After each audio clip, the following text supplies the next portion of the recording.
Hello friends, इस video का question है UP board exam class 10 subject maths PYQ solve करेंगे।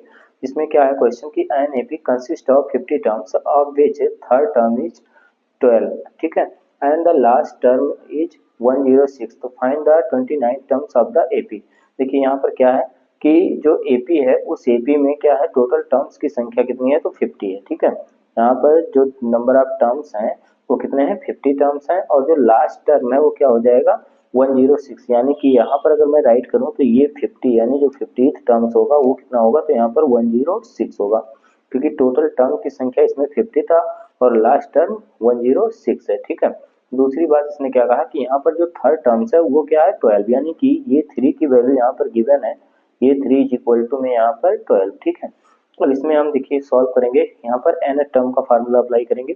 तो एन टर्म्स के लिए क्या होता है, यहाँ पर मैं राइट कर दूँ A N is equal to में ये plus N minus one into D, ठीक है।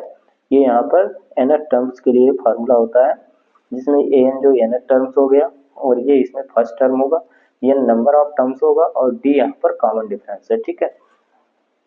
इसको यहाँ पर अप्लाई करेंगे तो यहाँ पर एन के स्थान पर क्या है, 50 है, तो जहाँ पर एन है वहां पर हम राइट करेंगे 50। तो यहाँ पर बनेगा ये प्लस में 50 और माइनस में 1 into D is equal to 106।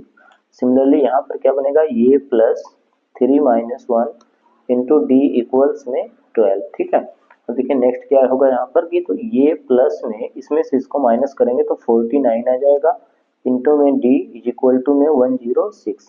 Similarly यहाँ पर ये plus 2d is equal to में 12, ठीक है।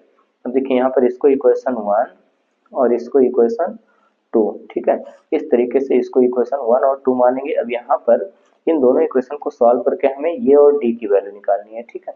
देखिए यहाँ पर इसको हम कैसे सॉल्व करते हैं, क्योंकि यहाँ पर ये और ये ए दोनों सेम है और प्लस में इसलिए हम माइनस कर देंगे। तो सब्ट्रैक्टिंग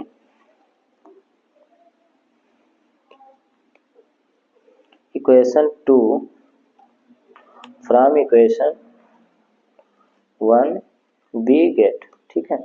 इक्वेशन 2 को इक्वेशन 1 से यहाँ पर क्या करेंगे, माइनस करेंगे, तो ये लिखेंगे ये plus 49 D is equal to में 106। सिमिलरली यहाँ पर इसको राइट करेंगे ये प्लस में 2d इज इक्वल टू में 12, ठीक है।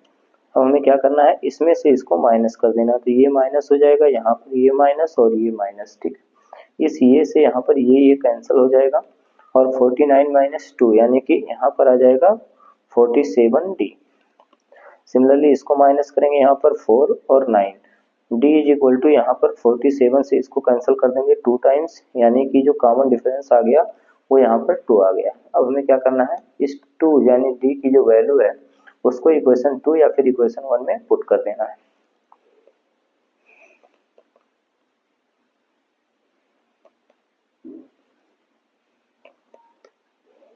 Value of d in equation 2 we get, ठीक है। यानी जो d की वैल्यू है इसको हमें क्या करना है, इक्वेशन 2 में पुट कर देना है। यहाँ पर हम इक्वेशन 2 में इस वैल्यू को पुट कर देंगे, यह जाएगा ये plus 2 multiplied by 2 is equal to में यहाँ पर 12, ये इज इक्वल टू यहाँ पर 12 माइनस 4, यानी ये इज इक्वल टू यहाँ पर क्या प्राप्त हो जाएगा, तो 8।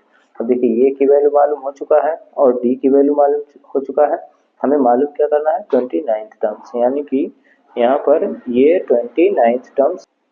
देखिए ये 29 टर्म्स के लिए क्या फार्मूला अप्लाई करेंगे, एन इज इक्वल टू ये plus N minus one into D, जहाँ पर एन है वहाँ पर राइट करेंगे 29, तो यहाँ पर ये बनेगा 29 इज इक्वल टू में ये plus 29 minus one into D.